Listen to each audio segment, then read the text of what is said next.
उमर अब्दुल्ला से लेकर सबको, कि सबके सबकी आत्मा मरी हुई है, इंक्लूडिंग कांग्रेस। क्या उमर अब्दुल्ला को यह दिखता नहीं है? क्या महबूबा मुफ्ती के मुंह में दही जम गया क्या? आखिर गुलाम नबी आजाद चुप क्यों है? मेहराज मलिक जैसे लोग, इनके पास क्या है भाई?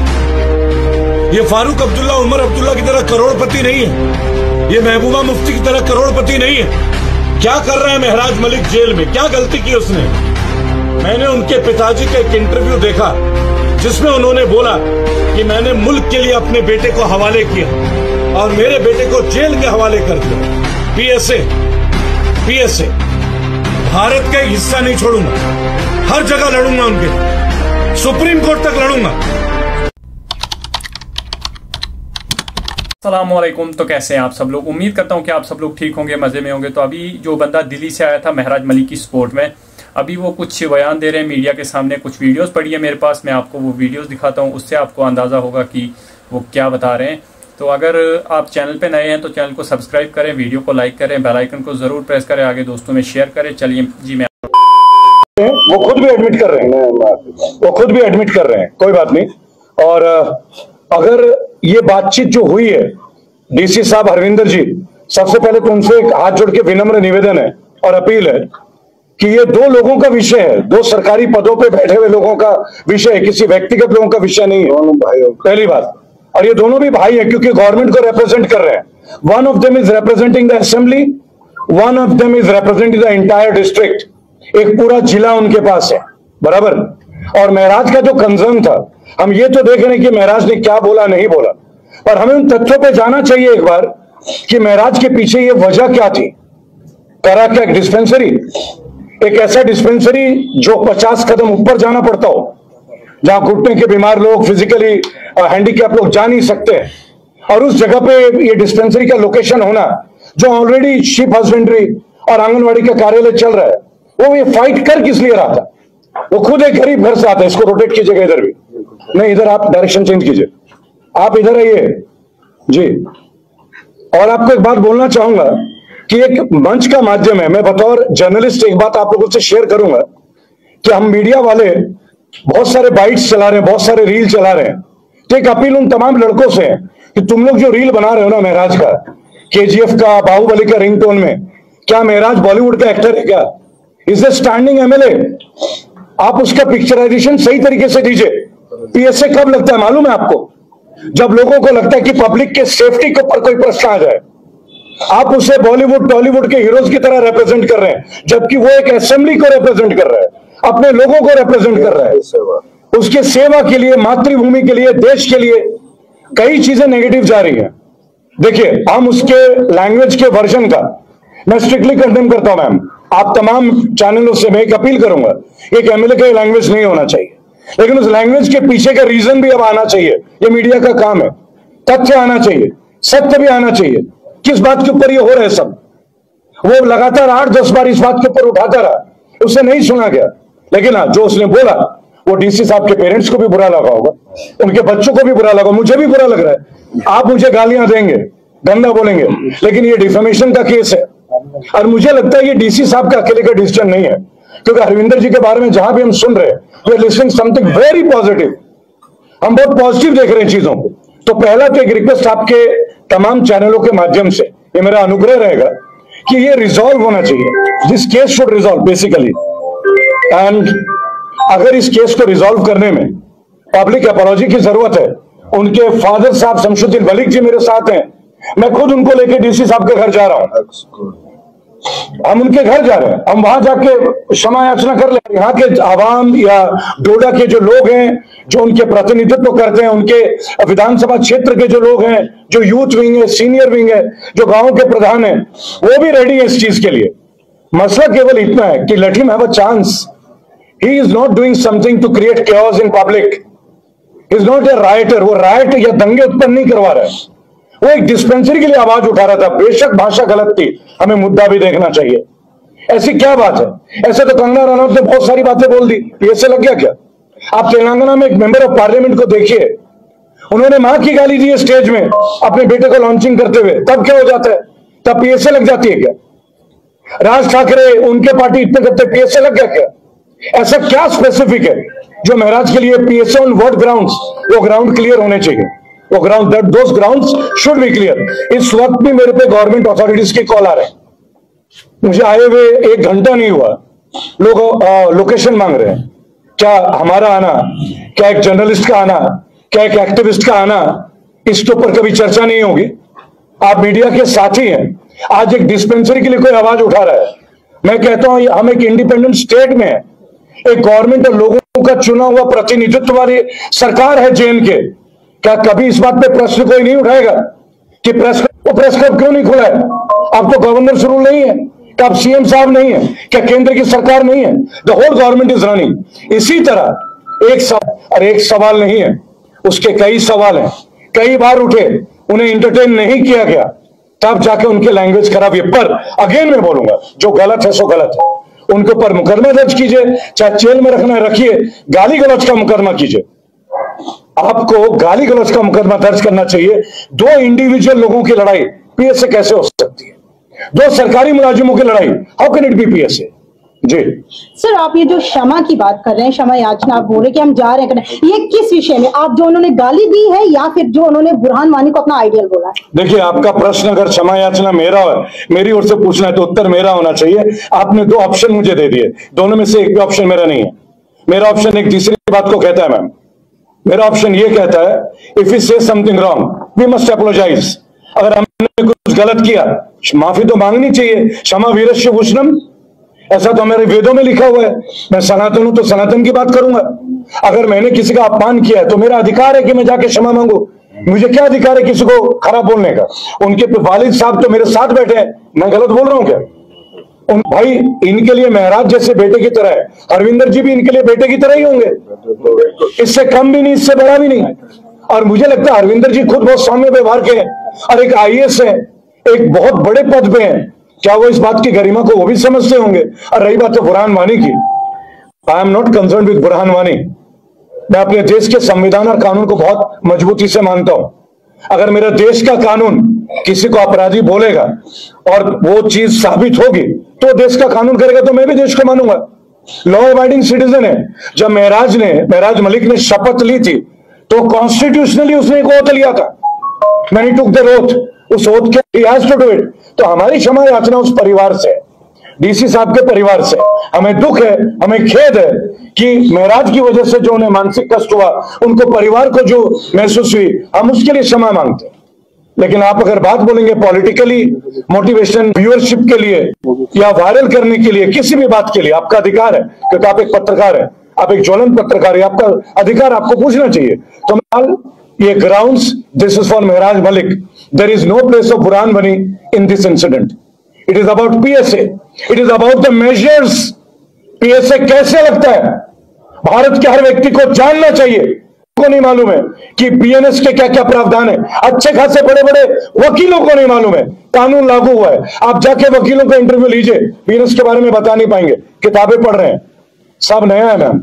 अब हम BNS में, तो शायद BNS में लोगों को अवेयर तो होने दें। और ये हाइनियस क्राइम नहीं किया उसने, उसका लैंग्वेज गलत था, टोन गलत था, थ्रेट नहीं है, पब्लिक को थ्रेट नहीं दिया उसने, पब्लिक के लिए उसने अपने वॉइस को उठाया है। सारी बात पब्लिक के लिए देखी जाएगी ना, जो पब्लिक का रिप्रेजेंट कर रहा है और पब्लिक का कोई ओपिनियन। अब कितने लोगों को अरेस्ट किया गया है, कितने लोग जंगलों में छुपे हुए हैं, उसके ऊपर भी मीडिया रिपोर्ट दिखाए ना एक बार। आखिर आज मीडिया भी क्यों डर रही है, आप ये देखें ना, हमें किस बात का डर है, हम क्यों घबरा रहे हैं? कितने सारे जर्नलिस्ट जेल में, आपकी जानकारी के लिए बता दूं, do you know more than 5000 people in jail in UAPA। आप जाके देखिए कश्मीर यूनिवर्सिटी में कोई वोकल करता है क्या? ये सवाल हम पत्रकारों के जहन में नहीं आता क्या? मैंने गवर्नर से पूछा ये सवाल, प्रेस क्लब क्यों बंद है? हम पत्रकारिता की बात करते हैं, चाय की टपरी में कश्मीर में प्रेस क्लब के बाहर लोग इंटरव्यूज देते हैं। What is this? क्या केंद्र सरकार को, राज्य सरकार को इसके ऊपर संज्ञान नहीं लेना चाहिए? एक MLA के लिए तो PSA, और इतने सारे मीडिया, इतने सारे लोग MLA के घर में जाकर हम इंटरव्यू ले रहे हैं, होटल में जाके इंटरव्यू ले रहे हैं, प्रेस क्लब में इंटरव्यू नहीं होते क्या? ये प्रेस क्लब बना किस लिए था? हम पत्रकारों की आत्मा नहीं है क्या? ये हमारी चहन नहीं है? ये हमारा आत्मसम्मान नहीं है? ये लड़ाई देश के कोने कोने में चल रही है। फिलहाल ये लड़ाई हम क्षमा याचना के साथ करते हैं। ये कोई वायलेंट प्रोटेस्ट नहीं है, it's a silent it's a humble protest. We request Harvinder Singh ji DC साहब को हाथ जोड़कर हम एक रिक्वेस्ट कर ले सर, फोर्स नहीं है, दोनों ही बच्चे हैं, दोनों ही बच्चे। बच्चों की लड़ाई को राज्य की और पब्लिक की लड़ाई ना बनाए, देश हित में काम करें। सर सवाल पीएसए को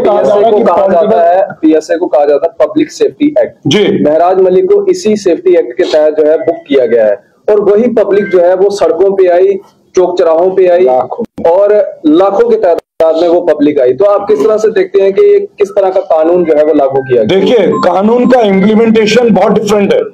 मैं आपको एक बात बोलूंगा, कानून का अप्रोच भी डिफरेंट होता है as per the cases, as per the grounds, as per the outreach and outpost of people. पहली बात, आपको एक बात समझना होगा, आपने बड़ी अच्छी बात कही कि डेमोक्रेटिकली वो पब्लिक की आवाज उठा रहा था, पब्लिक उसके लिए आवाज उठा रही है, राइट। यही बात तो हम डीसी साहब को आपके इन तमाम न्यूज चैनल के माध्यम से बताना चाह रहे हैं।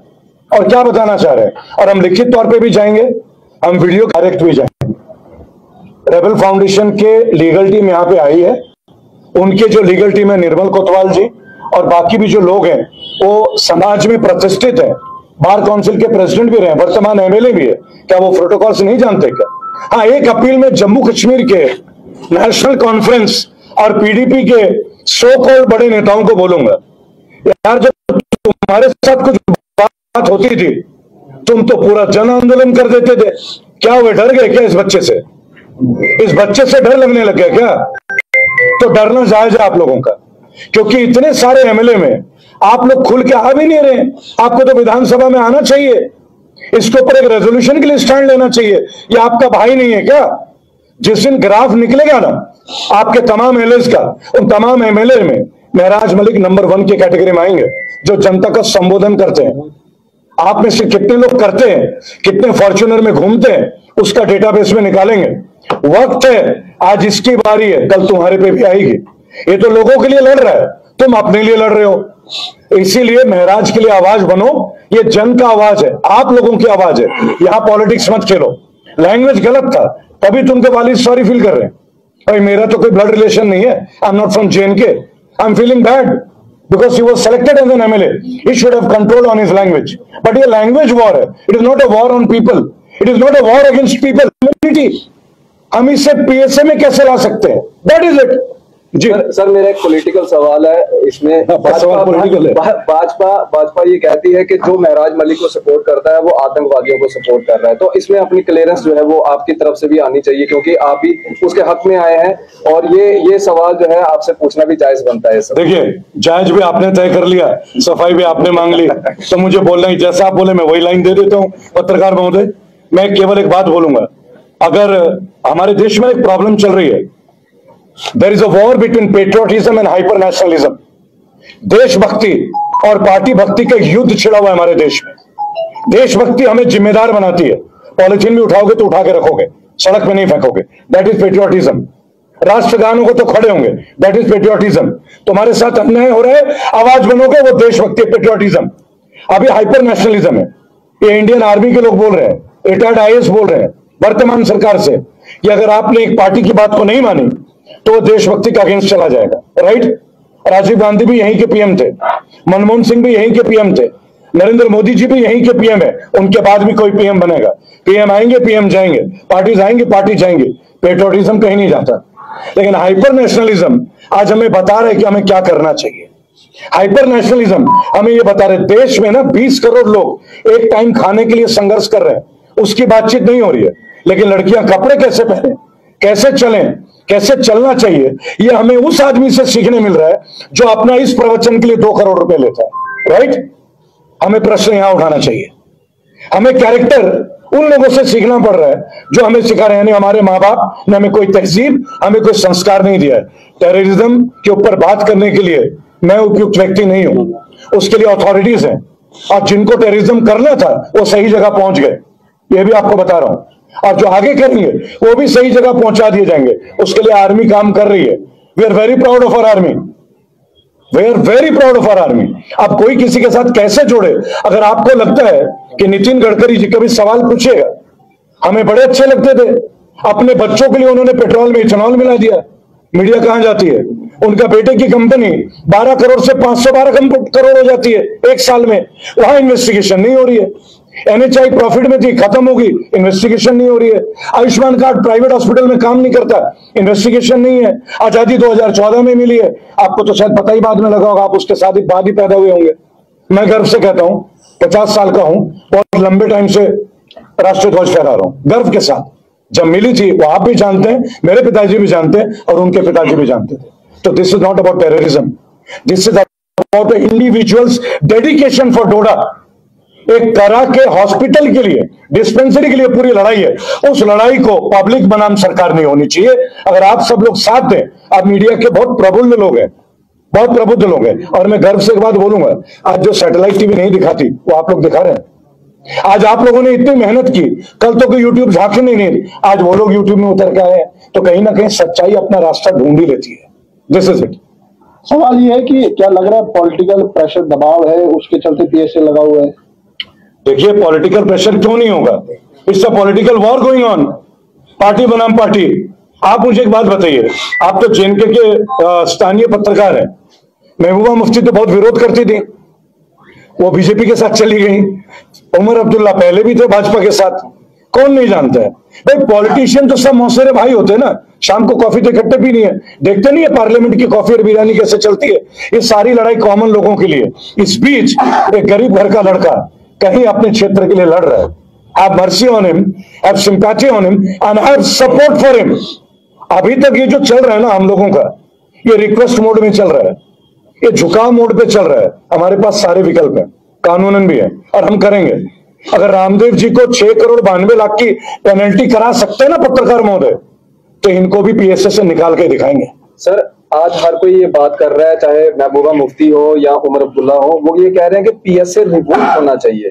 लेकिन जब महबूबा मुफ्ती इक्तदार में थी, जब ये स्टेट थी, तो उस समय ये रिवोक हो सकता था। तो आप इसको किस तरह से देखते हैं? महबूबा मुफ्ती जी के बारे में मैं एक बात बोलूंगा आपको, जेनेटिकल पॉलिटिक्स में मैं ज्यादा बिलीव नहीं करता हूं। पहली बात, अगर आपके अंदर कार्य क्षमता है तो जेनेटिकली भी होंगे, राइट। महबूबा मुफ्ती अगर सही होती तो पब्लिक उन्हें वापस नहीं भेजती। आप समझिएगा, लोगों का जन संग्रह ना आपके वर्क के ऊपर डिपेंड करता है। आप पत्रकारिता करते हैं, आप प्रश्न पूछते हैं, आप बेझिझक पूछते हैं, मुझे अच्छा लगता है। आप मुझे भी मत बख्शे, मुझे बहुत अच्छा लगेगा। हम लोग कभी भी स्क्रिप्टेड क्वेश्चन ना पूछे और अच्छा लगेगा। आप ज्वलंत पत्रकारिता कीजिए ना कहीं सच्चाई तो निकलेगा ना। हमारे यहाँ आज जो सरकार है वो सनातन की बात करती है, तो अमृत भी विष मंथन के बाद ही निकला था, बराबर। तो आज मैंने इनके वालिद को भी बोला, आपका बेटा बड़े चीज के लिए बना है, उसका पैर का साइज बढ़ने वाला है, तैयार रहिएगा, तैयार रहिएगा। और जेल तो सभी गए, नया क्या है, जेल जाके कोई मजबूत होके आया है। हत्या तो कर नहीं दी, 302 का केस तो है नहीं। PSA लगाने वाले अपने सबूत भी पेश करेंगे, डिफेंस भी पेश करेगी, तो सच्चाई मरती तो है नहीं। गवाई साहब जैसे लोग CGI है, पूरा भरोसा है। मैं एक लॉ फर्म चलाता हूं सर, कानून को देखता हूं IPM में। लेकिन आज ये आवाजें उठ रही हैं कि PSA रिवोक होना चाहिए, PSA रिवोक होना चाहिए। आप इधर ही रहिए। आपका क्या स्टैंड है इसके ऊपर? देखिए, मेरा स्टैंड इस वक्त महराज मलिक के लिए, PSA के बारे में जब तक पूरी पढ़ाई नहीं करता ना, अपना कमेंट नहीं दूंगा। ये सरकार बहुत नपीतुली है। आप जानते हैं हमारे ऊपर ब्रॉडकास्टिंग एक्ट लागू है। ये जो आप अभी जो रिकॉर्ड कर रहे हैं ना सब, ये उनको दिखाएगा पत्रकार बंधु को। मेरा चेहरा इंपॉर्टेंट नहीं है, कैमरा घुमाना सीखिए आप। आपको एक बात बोल रहा हूं, हम जो बोलते हैं ना, ये ब्रॉडकास्टिंग बिल के अंतर्गत आता है। आप यूट्यूब में भी अब लिखते हैं ना कि ये मेरी भावना ही नहीं है, ये स्पीकर का, क्यों लिख रहे हैं? ये थ्रेट है, प्रोटोकॉल हमें भी बांधा गया है। आपके पास फास्टैग का रिचार्ज नहीं है तो आपको दोनों साइड का दंड देना होगा। हमने सवाल पूछा ना, अरे हमें 50 किलोमीटर आगे जाना है, वापसी का पैसा हम क्यों पे कर रहे हैं? पर हमने सवाल पूछा नहीं, हम पे हंटर चल गया। तो PSA भी एक हंटर की तरह है। कई बार अभी एक केस आया था, 8 साल तक जेल में रहा निर्दोष, अब 2 करोड़ का मुकदमा ठोका है। ऐसे कई सारे थे। बिल्किस बानो केस में जिन लोगों ने बलात्कार किया उन्हें बाहर निकाल दिया गया, माला और लड्डू खिलाई गई, लड़े ना, 8 दिन में वापस जेल पहुंचा दिया ना भाई साहब। हम लोगों की मुहिम थी 8 दिन, 9वां दिन नहीं लगा। सच्चाई होनी चाहिए ना, फैक्ट होनी चाहिए ना। आप महराज मलिक का फैक्ट दे दीजिए, बस फैक्ट्स। और ये मीडिया का काम है, आप दिखाइए उसने गाली दी, दिखाइए ना, चौड़े भी दिखाइए। हम मांग रहे हैं ना माफी, लिखित मांग लेंगे, पैरों में झुक जाएंगे, क्या दिक्कत है? हमने क्या बोला? क्षमा वीरस्य भूषणम, माफी मांग लेंगे, लेकिन आप देश की गद्दारी नहीं बोल सकते, आप पब्लिक के खिलाफ नहीं बोल सकते। पब्लिक के लिए वो कानून के खिलाफ गया, दैट इज अ फैक्ट। और कोई कानून ऐसा भी तो होगा कि जो पब्लिक के लिए लड़ता है उसके लिए भी तो मुक्ति होगी, ये आप लोगों का मंच तय करेगा। हमने तो आप भी सोशल एक्टिविस्ट हैं, आपने भी एनालाइज किया जम्मू कश्मीर के मुद्दों पर, क्या आपको लगता है कि डेमोक्रेसी का कत्ल है, खास करके जम्मू कश्मीर में? देखिए, डेमोक्रेसी का कभी कत्ल नहीं होगा।